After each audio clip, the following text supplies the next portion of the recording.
Hello everyone, this is the Emerald, and today we're going to be going over the next 4 characters that's coming out to Honkai Star Rail. I was about to say Impact 30. So, this is mainly talking about what's coming out in 2.2 after the live stream. Live stream itself was pretty nice. We are getting a couple of events that are pretty sick. Unfortunately, I was wrong. Well, okay, to be fair, I was highly coping, but we are not getting Boothill for free. I was really coping, though. You gotta understand, I can cope, right? And people are giving backlash, which, fair, I understand, but you gotta understand, I was not saying, oh, he's guaranteed to come out. I'm saying, there's a chance, but it's not guaranteed at all. It was heavy coping for me. I released that video as coping for myself. I'm gonna put that out there right now. So, is that, but we're going to be going over mainly the 2 summonable characters that's coming in 2.2, alongside the 2.3 summonable characters, Firefly and Jade. We're going to be going over them in a bit of detail. I'm not going to be going into too much depth on the 2.3 characters, just because we don't know kits right now. I'm also uncertain as if I want to make leak content that early. I'm only doing this because it's about a week away. I think I'm safe talking about Robin and Boothill at this point. If I'm not, then this game is cringe and we have problems. So, yep, there's that. So I think we should just get started with the first character that's coming in phase 1, Robin. Now let me also pull up the banners. I forgot to do that real quickly. But the banners are, I mean, for phase 1, it's actually not that bad. So let me pull up here. Here we are. So this is the banner phase for for the first half, alongside the weapon banner for the first half. So I think banner-wise, it's honestly not that bad. It's not the greatest in the world, but Anya, Shui, I believe this is Shui's first time coming back in a banner. First or second time coming back in a banner. So, and she's still, I think, the best 4-star DPS in the game as of right now. Anya is not bad, especially for the team that Boothill is going to be having, so getting a copy of her isn't bad. And March is not the worst character in the world, right? It does much worse. She's rerunning with Topaz, which is, they are meant to be work together. That's the whole reason they're put together, so keep that in mind. So there's that. And then the banner, I think, honestly, the weapon banner is not the worst in the world. Swordplay is not bad if you don't get Topaz. This is not that bad of a abundance light cone, and this is made specifically for if you didn't get Acheron's light cone, then this is the next best option for you. Kind of weird they did that, but hey, it is what it is, right? So Robin, what does she do? She does some pretty sick stuff, if I'm gonna be honest with you. So base attack is natural. I'm gonna set these level 10 because it's not unrealistic. So at level 10, she increases damage up by all allies by 50%, and it goes down by start of Robin's turn. So they give it like Ron May, like how Ron May uses her skill. It's like that. Except for the break effect and weakness efficiency, it's break damage dealt. So her ultimate is pretty unique, honestly. So she enters the Concerto state and makes all other allies immediately take action, which is pretty convenient. So you can pop this right after everyone has done their turn, and then you'll get another free turn. When in the Concerto state, increase all allies' attack by 22.8% of her attack, plus 200. And moreover, after every attack by allies, Robin deals additional physical damage equal to 120% of attack one time. And the crit rate for this damage is set for 100, and crit damage is 150%, so it's guaranteed crit and it'll do pretty good crit damage. When in the Concerto state, Robin is immune to crowd control debuffs and cannot enter her turn or take action. And a Concerto counter appears in her action order bar. When the countdown turn begins, Robin exits the Concerto state and immediately takes action. And then the countdown has its own fixed speed of 90. So keep that in mind. This is very low speed though, so you'll probably be in the state for a while. Her talent is honestly not that bad. It's like just straight up. It gives all allies 100% crit damage, and after allies attack enemy targets, she gets 2 energy per herself, which is really solid. And then technique, she creates a dimension around the character that lasts 15 seconds, and then enemies within this dimension will attack her and they'll follow her. And after entering battle with the dimension is active, Robin generates 5 energy at the start of each wave, and only one dimension created by allies is at the same time. So it's pretty solid, I think. Getting 5 energy per start of each wave is nice for things like pure fiction, things like that, of those sorts. So traces, her A2 is when the battle begins. This character's action is advanced for by 25%. So this is not a character you have to go heavily in speed for because she gets that much. I mean, she has like pretty low speed. It's like 102 or 103. Yeah, 102. It's pretty low. Her ultimate's also really expensive at 160. So keep that in mind. For the max, so she gets HP, attack, and I think it's speed. Yeah, but it's only 2, so it's like you go up to 107. So I remember when I first saw this like on Hanya, I thought it was really good, but now like thinking more about it, I'm like, okay, this is not nearly as good. Because think about it like this, they could have just given the character 107 speed and then given her another thing like defense or effect resistance. But no, they chose instead to take the lock that's doing on a trace, right? Like, unless the character has like high speed like Hanya. Like Hanya has 110 speed and gets like 7 speed, so that's pretty good. But this is a character 102 that goes up to 107 from this, which is really wild, to say the least. But yeah, attack is very important. I'm glad the attack is what she has the most of, which is good. A4, while in the conserve state, all is crit damage when launching follow-up attack increases by 25%. So if you run follow-up attack, this is probably your best support, honestly. Unless you really want to break, then you would probably use runway. And then A6, when you use a skill, you get 5 extra energy. I think that regenerates about, 20? Yeah, 30 energy. We'll say 20. 30 energy, so you regenerate 35 energy, which is pretty good. So overall, and then Eidolons, I'm not really big of an Eidolon character, but I'll quickly go over like the main ones. E1, she increases all allies to alter percentage 25%. That's broken, I think. I don't know why this is here. That's broken. I think it used to be something else and they forgot to update it, so ignore that.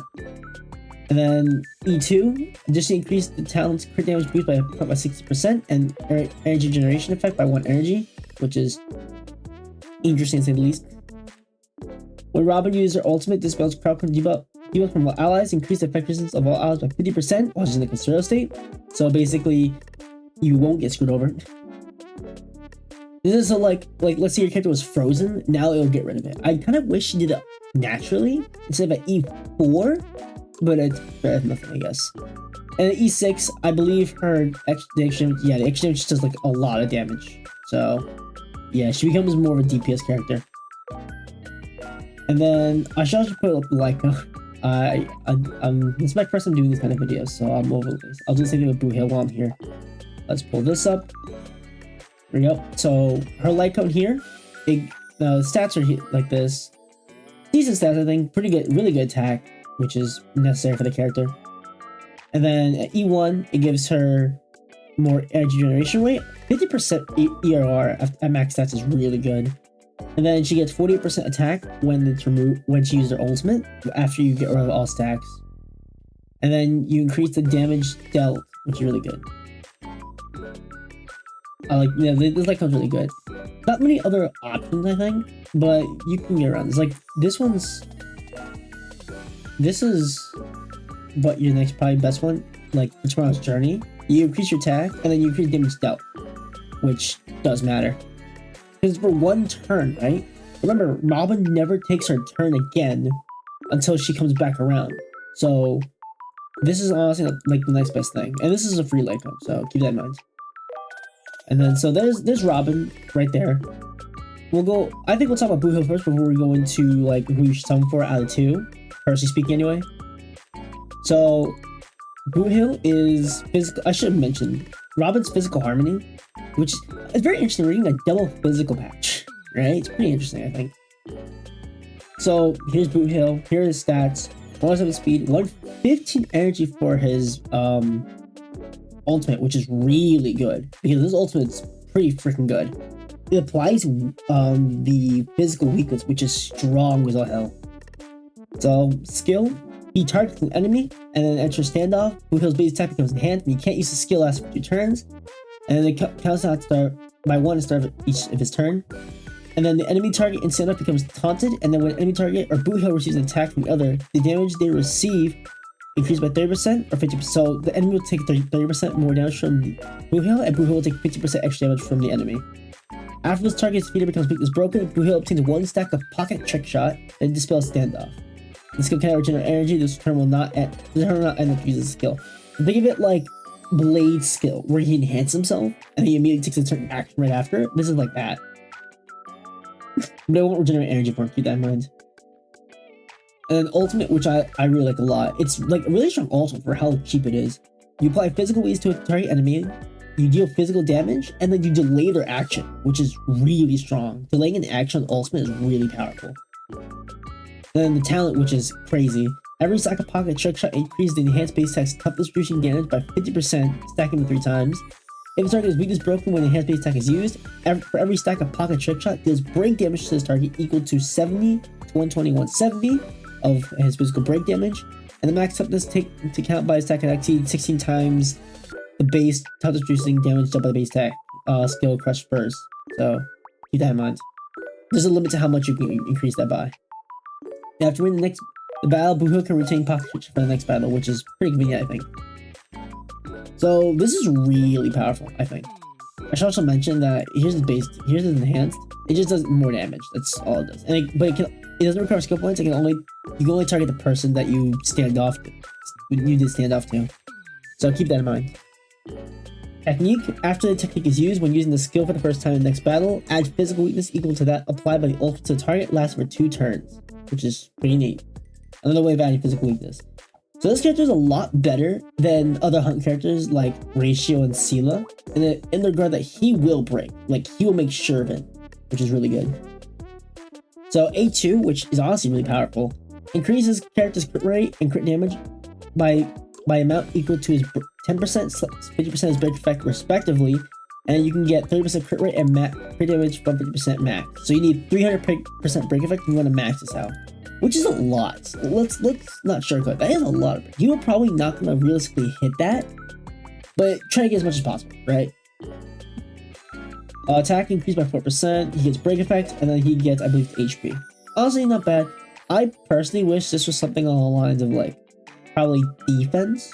Honestly, defense would not have been that bad, because he's getting hit. If he gets hit by the enemy that he's standoff, he's gonna take a lot of damage. So I think defense would have been nice. Or effect resistance. I think effect resistance will also be nice, but HP works just as well, I think. A4. Decrease the damage this character receives from targets not assigned by 30%, which is really nice. That makes to where like any of the enemies will not just one-shot him or something, right? Unless it's supposed to one-shot. I'm curious to see what happens when like certain enemies that are supposed to seal him do. I'm curious. And then point blank, when pocket trick shot is obtained via talent, you get 10 energy, which again matters because his ultimate's only 115 for a hunt character. It's like pretty impressive. Eidolons, I won't go too much in detail, but E1's really good. At start battle, you get 1 stack of pocket trick shot, allowing Boothill to do damage that ignores 60% enemy target's defense, which is pretty sick. And E2, when pocket trick shot is taken to the talent, you get 1 skill point and increase your break effect by 30%. And this, I don't think it stacks anymore. I think it used to, but no longer stacks. Cold Cut Chef, when the enemy target in stand-up is attacked by Boothill, the damage received is increased. And when Boothill is attacked by the enemy, the effect receiving more damage is due by 12% on him. So he does more damage to the enemy, and the enemy in stand-up does less damage to him, which is really good. And E6 obviously is god tier. When trading talents break damage, dishing does break damage to the target equal to 40% of the original damage multiplier, and does break damage to adjacent targets, which is pretty massive. The fact that he now becomes a destruction character off rip with E6 is pretty powerful. But again, that is locked behind E6, so there's that. And here's his light cone. I'll go pull up the advantage after this. So stats, here they are. Honestly, you wish you had more attack, but this is fine. It's this, so it gives him break effect, and then the break damage ignores defense, which is major. And then when the warrior's break effect in battle is at a certain percent, 150% or greater, increases speed by 12%. So the only thing changing with Eidolons is everything but the breakthrough requirement, which is honestly kind of surprising. But yeah, this is big because it gives him a lot of break effect and more damage. This is a character that bases off break heavily. So characters like the new Trailblaze coming out, Run May, characters that give break effect don't matter a lot. So let me pull up his banner. I'll be real, his character banner is absolute dog water. It sucks. Like, I absolutely hate it. Let me pull up. So here it is. Let me get rid of this. It's absolutely trash. Like, what is this? Hook, Luca. Luca was just on Adventures banner, and now he's coming back a second time. Like, why? Why? I mean, at least there's Pella, I guess. But honestly, unless you're new, you should have Pella E, like at least E2 or E4 at this point in time, right? I really feel like you should. And the Lycone banner isn't honestly that bad. This Lycone isn't bad. This isn't the worst thing ever, and this is honestly solid.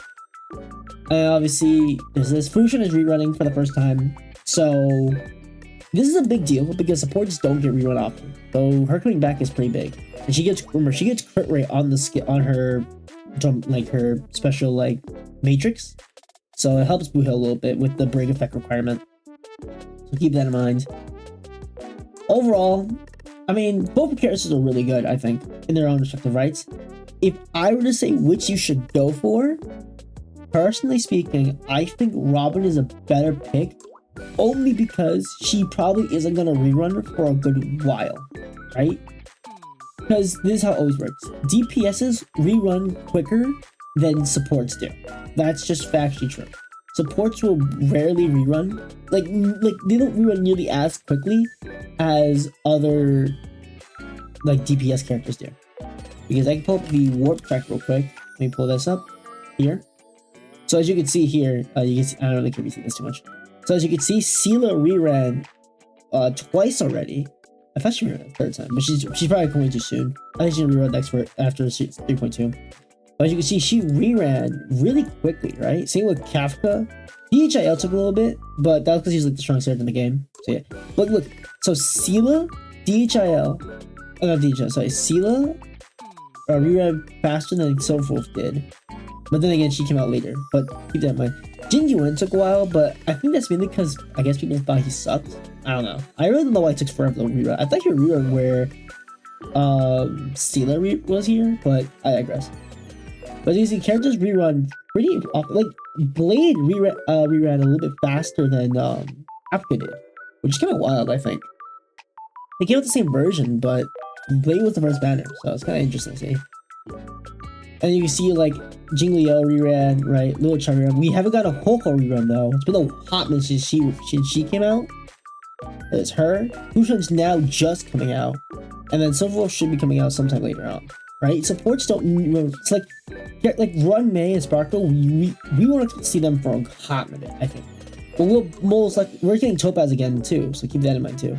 We're probably gonna get Argentine next. Argentine is gonna come out probably sometime soon, probably alongside Hoho as reruns. But as you can see, supports don't rerun nearly as often because they're supports, right? They're like DPSs are easy. Like honestly, you have options for replacements like Akron, Jinglio, DHIL, RGB Kafka, depending on the team you're running, right? Maybe not Blade so much anymore, but hey, he was, right? But supports, like they all do something respectively different that I don't think one is arguably better than the other. Right? You can make arguments like, oh, Run May is better in this situation, Sparkle is better in some other situation, right? Things like that. I think Robin is the better pick just because she supports a good few teams, and she is just a support, right? If you're going to someone at 2.2, if you were asking me which one on 2.2 specifically, but the only problem is if you're not running a follow-up attack or a dot, honestly, and if you already have one of these two, you can honestly kind of skip this. Like, she's a cool character, don't get me wrong, but with what she has, unless you're running follow attack, I don't think it's necessary. Really don't, unless if you have these two. If you don't have one of these two, absolutely go for her, right? She's that strong. But if you do, your choice. Boothill, I'm gonna be straight up. I really don't think you should. He's a strong character, but Hunt is not really in a good spot right now. When the new game mode Apocalyptic comes out, yeah, I think he'll be better. But as of right now, Hunt's not in a great spot. It's not like it's unusable. It is, but you're better off getting a Destruction character or something. Like Destruction is much better off as damage because it hits multiple enemies, right? And that's what you want. And you do good damage against multiple enemies. Not just you'll do really good damage against one enemy, but it takes a while to get through everyone. So yeah. So there's that. There's just my theory. Also, Lycones, get both. If you're going for one character, get the Lycone. I think it's much better to get the Lycone because, especially for Boothill, this amount of break effect is huge. So keep that in mind. If you want builds, I suggest going to Sip. He has build guides on all of them. I'm personally might not go over guides on them all just because I don't see it necessary, but keep it in mind. And there's that. Solid characters overall though. Now let's go into probably the big thing, 2.3. This is probably where I would be telling you to summon in this version, right? So Firefly is a fan favorite character, right? It's a fan favorite character. Everyone loves Firefly. She got more engagement than Acheron did, which I thought was gonna be impossible, but I was proven wrong, right? Firefly is fire and destruction, which matters because this is gonna be the first strong fire destruction character we gotten. My bad. The second one. And the hook is really bad, so this is good. Fire is now in the better spot, because Fire was honestly not in the greatest spot.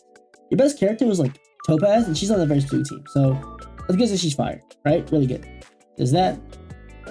Jade is probably not someone I would say you should summon on. One, she's quantum. Like that is like the best thing for her. She's quantum, so she has a lot of support because Sparkle, Bushuen, the quantum set.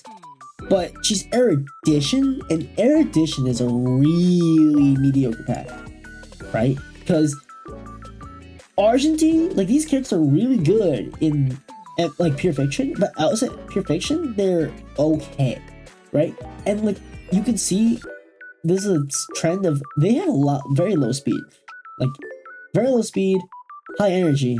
So if she's able to do consistent damage, I think she'll be good. But if she can't, go for Firefly.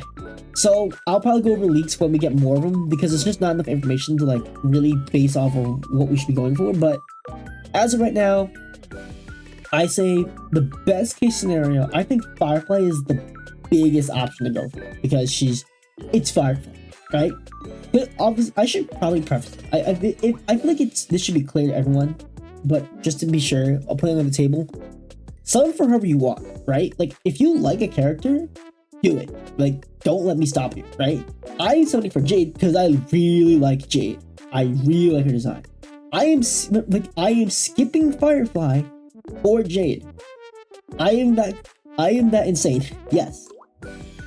If you want to summon for Boothill, summon for Boothill. If you want to go for Robin, go for Robin. I'm just telling you what is most likely the best case scenario for the situation with the lineup. But again, don't let me stop you. So if I were to rank them and who you should go for, Firefly, Robin, Boothill, Jade. Because Boothill at least has more usability overall than I think Jade will, at least at this current moment in time. When more information comes out and we get and Jade somehow just does incredible damage, then maybe she'll go up. But as of right now, I think you're better off going for one of these three. They're just much better overall. They're just stronger. And also Fire Destruction. Come on. Have you seen the past Destruction characters? Like, come on, bro.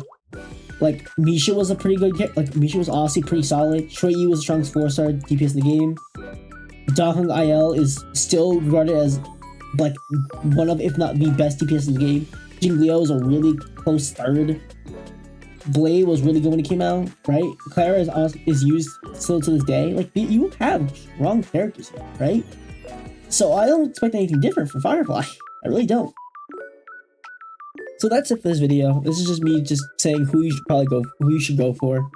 When more information comes out regarding these characters, I will try to make a video on it. I don't know if it'll do well or I'll get taken down because I'm talking about leaks, but I think it'll be okay. I think. So I probably won't be showing them like where I got it. Like I probably won't be saying, "Oh hey, here's the thing I'm using to look for it," because that's probably not the greatest thing in the world. But keep in mind. So that's it for this video. If you just summon for anyone 2.2, I hope you get good luck. And if you are saving for 2.3 or Firefly or Jade, wish you luck in saving, because I have been saving ever since Acheron. Or no, before Acheron, my bad. I always went for Acheron for Galaxy. So that's it for this video, and I'll see you all in the next one. Peace.